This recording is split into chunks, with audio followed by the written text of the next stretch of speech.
Bienvenidos a Gmail Plus. Hoy vamos a hablar de la coordinación de pisos, garajes, locales, en definitiva, de comunidades, bloques de pisos. Realmente, ¿qué debemos saber? En este primer vídeo vamos a ver realmente de dónde surgen, cómo se genera este piso local. Así que, sin más, empezamos. Bien, como os decía, hoy vamos a hablar de todo lo que son comunidades o bloques de pisos.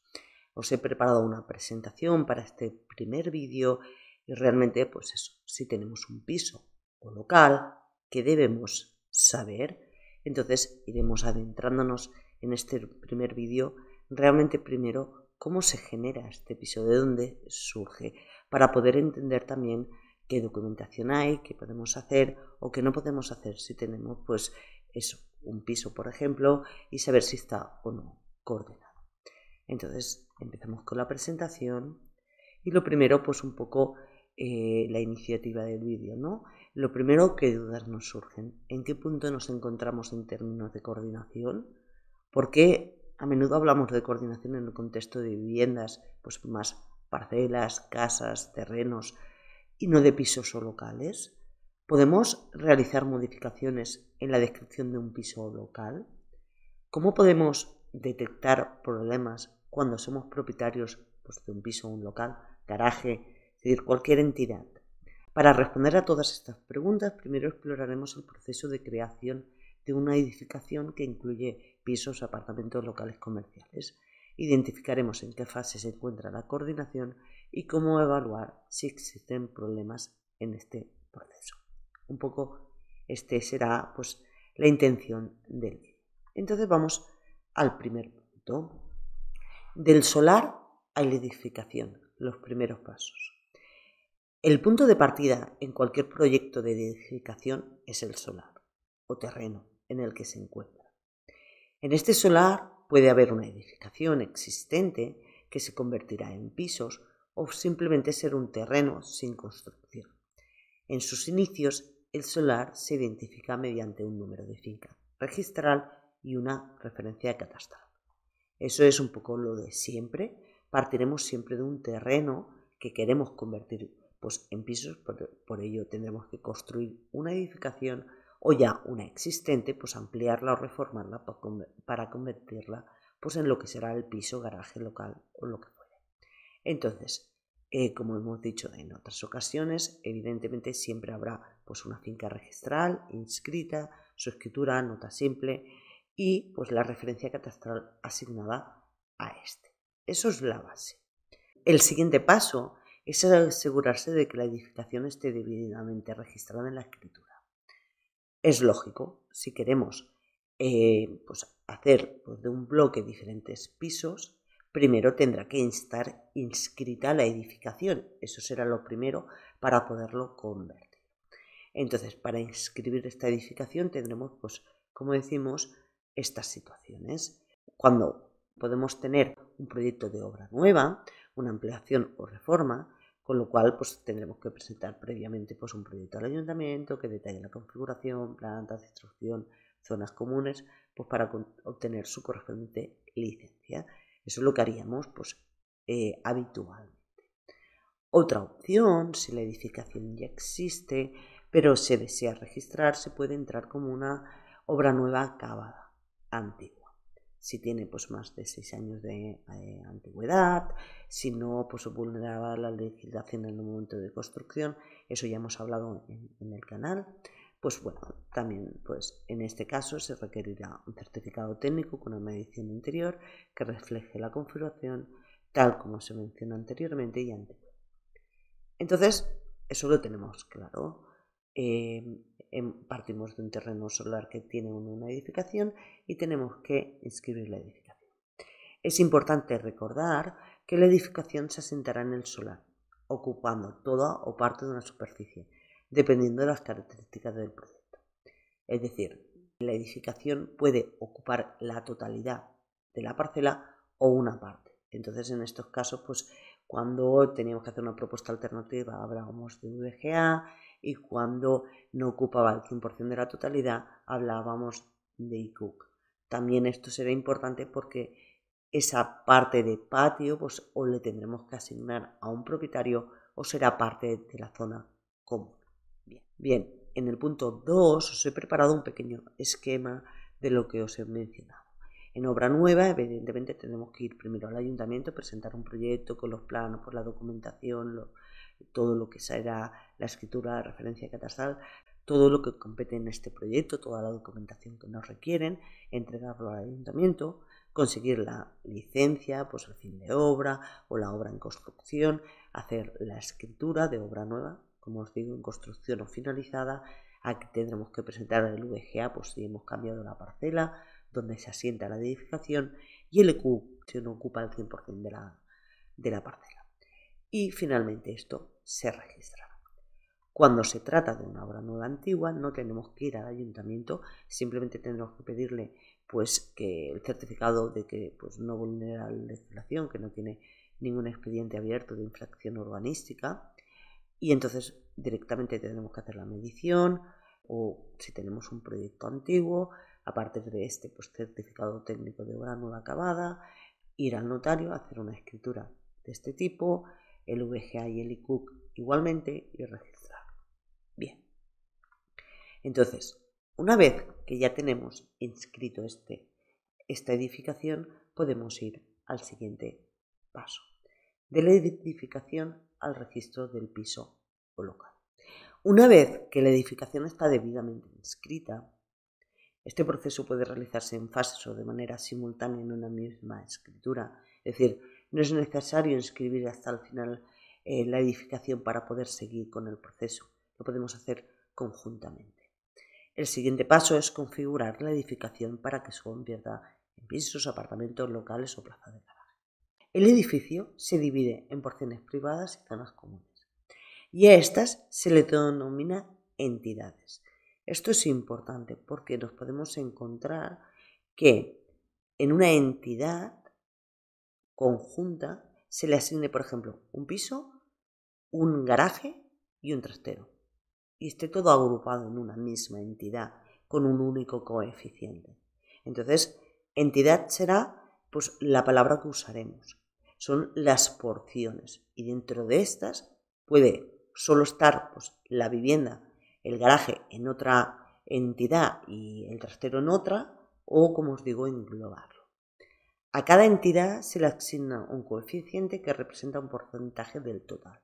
Es decir, tendremos de una propiedad diferentes porciones, y a cada porción, cuando sumemos la totalidad, nos dará pues, el 100% de esta propiedad.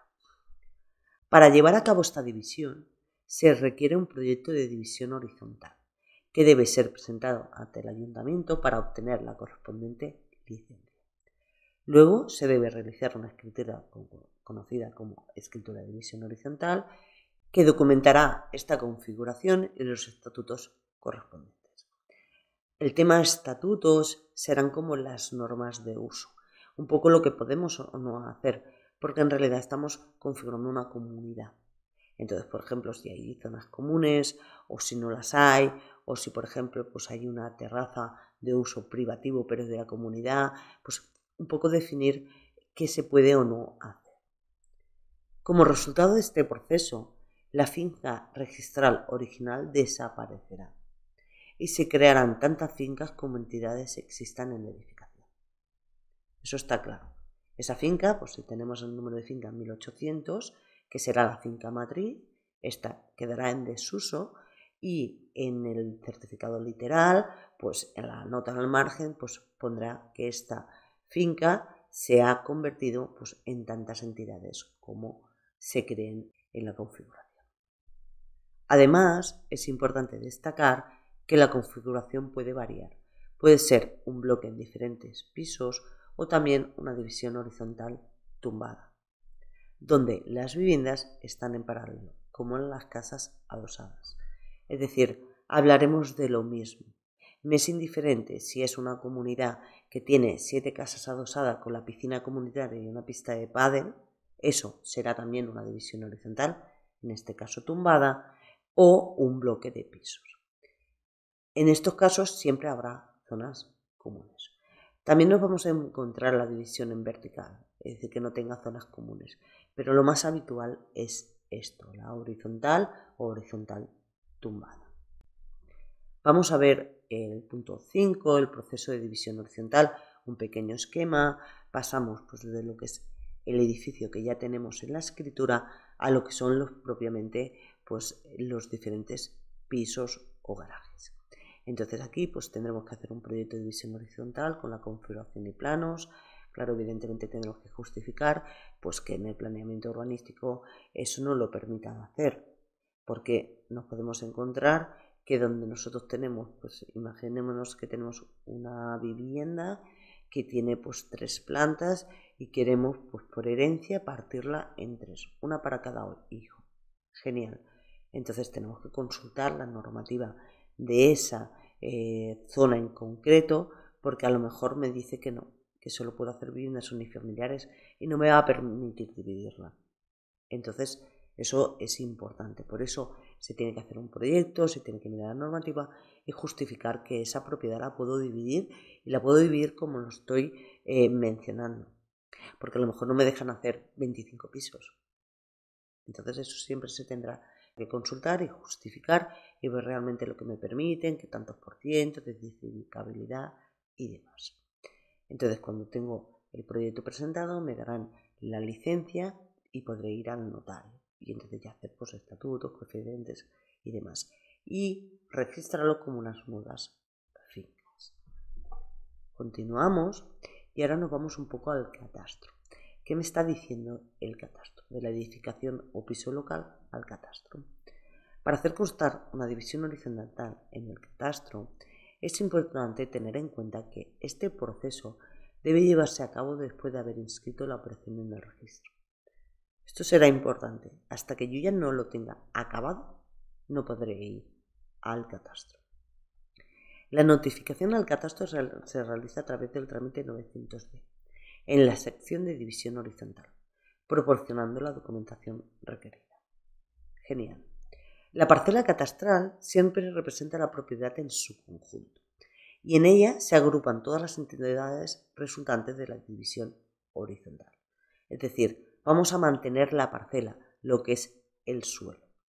Por lo tanto, la referencia catastral mantendrá los 14 primeros dígitos inalterados, es decir, me identificará esa parcela con los 14 primeros dígitos, es decir, el inicio de esta numeración, mientras que los 6 números restantes se numerarán correlativamente para identificar las diferentes entidades. Entonces tendré pues, mis 14 dígitos que identifican la parcela, la misma para todos los propietarios, y en los últimos 6 me irán poniendo, pues, por ejemplo, al final 001 HD, porque siempre le ponen el número con 2 letras. El siguiente, pues 02 TV, y así correlativamente. Veremos un ejemplo para que lo entendáis. En la consulta descriptiva y gráfica se especificará que la parcela contiene varios inmuebles debidos a la división horizontal, junto con los coeficientes asignados a cada entidad.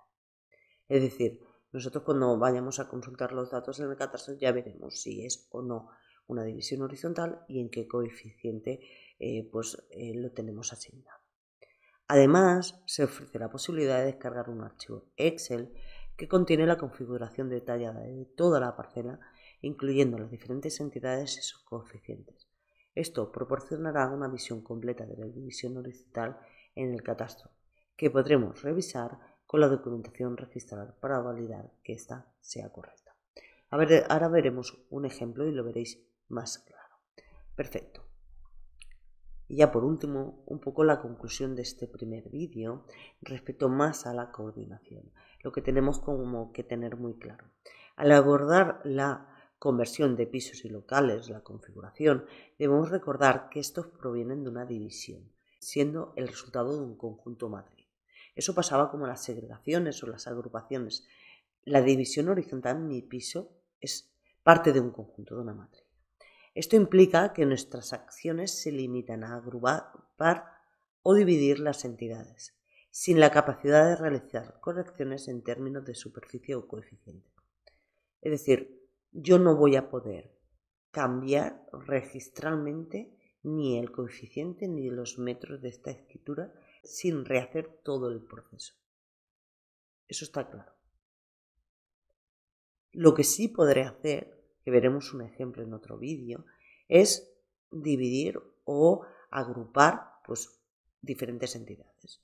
Pues yo tengo un piso, mi madre tiene el de al lado y quiero juntarlo para hacerlo más grande. Entonces sí puedo agrupar, puedo juntar dos pisos. O tengo un local que es de 100 metros cuadrados y lo quiero dividir en dos. Evidentemente tendré que consultar la normativa, pues a ver qué me dice de los accesos, de las dimensiones mínimas y demás. Pero lo podré realizar. En cuanto al registro en el catastro, es fundamental comprender que el conjunto corresponde a una única parcela catastral. Es decir, el suelo es compartido por todos los propietarios. Por lo tanto, cualquier corrección en este sentido requerirá el acuerdo de todos los propietarios involucrados. Que en principio, en la resolución de 2021, creo recordar que ya tienen esa intención como de separarlo, de tener como la parcela por un lado y toda la configuración de la división en otra. Pero de momento eso ahora está todo junto en la misma. También es importante destacar que las referencias y coeficientes que figuran en el catastro pueden, en ocasiones, no coincidir completamente con la documentación registral. Y esto es importante. Nosotros, por ejemplo, tenemos pues una nota simple, porque tenemos un piso que el coeficiente es del 25%, tengo una cuarta parte de la propiedad, y voy al catastro y me pone que tengo el 33%. Esto se puede ocurrir y esto sí se puede modificar, porque lo que me da la propiedad siempre es el registro. Entonces, si los datos están incorrectos, lo podré cambiar, evidentemente. Este error puede deberse a la falta de presentación o la obtención de datos por medios alternativos. Es decir, eso también lo hemos hablado en muchas ocasiones. Si por lo que fuere esta división horizontal, esta configuración, no se aportó en su día al catastro, el catastro detecta que tiene un edificio y lo hace por sus propios medios. O, como me ha ocurrido, que veremos un ejemplo, que ese es un ejemplo que realmente fue un tema bastante complejo, en una configuración, en una división horizontal que tenía muchísimas entidades, era bastante complejo. Había una en concreto que no le asignaron referencia catastral, porque la documentación que se presentó no era la correcta. Habían cogido el proyecto anterior, no la actualidad. Entonces, claro, no correspondía. En consecuencia, siempre es esencial validar la información con la documentación registrada para garantizar que corresponde a la misma configuración. Es decir, partiremos de eso o tenemos que quedarnos con esta idea. Nosotros tenemos una entidad, tenemos un piso, un local, un apartamento que tiene su coeficiente, podremos ir a comprobar si coincide o no en el catastro y si no coincide, pues iniciar el trámite para modificar. Genial, hasta aquí como la parte teórica. Vamos a ver un momento pues un poco lo que sería una nota simple con el coeficiente y la referencia catastral. Y en diferentes vídeos ya adentraremos más pues en la parte práctica. Bien, vamos a ver el ejemplo, como os decía, esto es pues la nota simple que la hemos visto en varias ocasiones de un piso en concreto. Entonces cuando empezamos ya me dice pues urbana, entidad número 3, ya me va a mencionar entidad y dentro de la entidad me irá describiendo lo que contiene esto, si hay una vivienda, si hay un garaje, si hay un trastero. Entonces, en este caso, vivienda dúplex en la planta segunda alta y planta bajo cubierto del edificio situado en tal calle que está distribuido para habitar. Está formada por dos plantas comunicadas por una escalera interior. Y entonces aquí me va describiendo pues, las diferentes superficies y cómo está distribuidos los metros que hay pues, en una planta y en otra. Cuando vamos a linderos, me va a poner los colindantes en global también de la parte común o del edificio, no de la parcela de la finca, de la propiedad, sino concretamente de esa entidad. Entonces aquí veríamos que linda visto desde la calle de situación en nivel de planta inferior, frente calle de situación, derecha entrando pues, con tal persona, izquierda hueco de escalera y tal otra, y fondo pues otra persona. Y a nivel de la planta superior los linderos son lo mismo, salvo que no linda con el hueco de escalera comunitaria. la cuota, que será el coeficiente o la participación de esa propiedad, lo que tendrá de propiedad respecto al total, será 41 enteros, 97 centésimas por ciento. Si vemos el título, vemos que me viene de propiedad horizontal, pero también puede venirme de una compraventa o de una herencia. Si vemos la referencia catastral, la consulta descriptiva que os decía, siempre me dirá superficie gráfica de la parcela, 76 metros cuadrados. En cambio, la vivienda tiene 56. Aquí sería pues el piso segundo primera, que lo he dejado para que lo veáis, y participación del inmueble 41,97, que esto es coincidente con la escritura. El tipo, pues parcela con varios inmuebles, división horizontal, que es lo que os comentaba, siempre encontraréis esta anotación. Si nos vamos a la sede del catastro y vamos a ver esta parcela en concreto, cómo se vería, yo lo tengo copiado en el portapapeles, vamos a cartografía y veríamos todo el conjunto, todo el bloque. Entonces si abrimos aquí, siempre pinchando, veremos que aquí se corresponde de 3 referencias catastrales. Para comprobar pues, coeficientes y demás, el Excel que os comentaba lo encontramos aquí. Si le damos aquí, automáticamente me va a listar lo que contiene esta referencia catastral. Aquí veríamos la fotografía de fachada, incluso me lo dibuja en 3D si tiene información, que esto es algo que bueno, van haciendo, que sería este. Esto sería pues todo el bloque, como lo tienen ellos pues configurado, en este caso pues serían estos dos de aquí arriba. Genial. Entonces si vamos a ver el listado que os comentaba, que ya me lo ha descargado, este es el Excel que me descarga con las diferentes referencias catastrales que tiene asignada esta parcela. Entonces aquí tenemos la referencia catastral. Os he omitido datos por el tema de la protección de datos, pero la raíz y los 14 dígitos primeros son los mismos y después correlativamente me ha ido poniendo pues los diferentes números. El número 1 probablemente era la finca original, la parcela, y por eso me empieza en el número 2, 2, 3 y 4, correlativo. Los bajos primero, el primero primera y el segundo primera, 89, 55 y 104 metros. Y esto sería la participación del inmueble con las diferentes cuotas de cada uno, y esto, si lo sumamos, me tiene que dar el 100% de la propiedad. Bien, hasta aquí. Realmente queríamos explicar un poco de dónde surge este piso, local, apartamento, y que tengáis como claros los conceptos. Siempre partiremos pues eso, de un solar, un edificio, y este se configurará en entidades. Estas entidades tendrán el coeficiente del total de la propiedad. Y en esta entidad podrá ser pues, únicamente un piso o se podrá englobar piso, garaje y trastero, por ejemplo. Entonces, con que partimos de un conjunto, este registralmente no lo podremos modificar, no podremos hacer correcciones de superficie o coeficientes, aunque sí podremos hacer operaciones de agruparlas o dividirlas, si la normativa no lo permite, evidentemente. No sé si han quedado dudas, preguntas. Iremos haciendo diferentes vídeos que os tengo preparados con diferentes ejemplos, también para entenderlo mejor. Pero igualmente me lo podéis dejar abajo en comentarios si tenéis algún caso de de algún piso que no esté correcto, queréis que lo miremos y hagamos un vídeo, pues también lo podemos realizar. Y os dejo el teléfono y el email, como siempre. Sabéis que bueno, para contactarme es mejor por WhatsApp y así buscar el mejor momento para que os pueda atender. Os recuerdo también que tenemos la plataforma de soluciones Gemelo Plus con todo tipo de soluciones a medida. Ir a ver pues, las plantillas, documentos, reuniones, por si os encaja alguna. Y por último, recordaros que tenemos ya activo el botón de gracias en el canal de YouTube. Esto es para dar un pequeño donativo. Si los vídeos os aportan valor, si os ayudan en vuestro día a día, pues una pequeña contribución nos ayudaría a mejorar y a seguir creciendo. Porque este canal se hace con nuestros propios medios. Y ahora sí, sin más, gracias por llegar hasta aquí. Nos vemos el próximo día y que tengáis un feliz día a todos.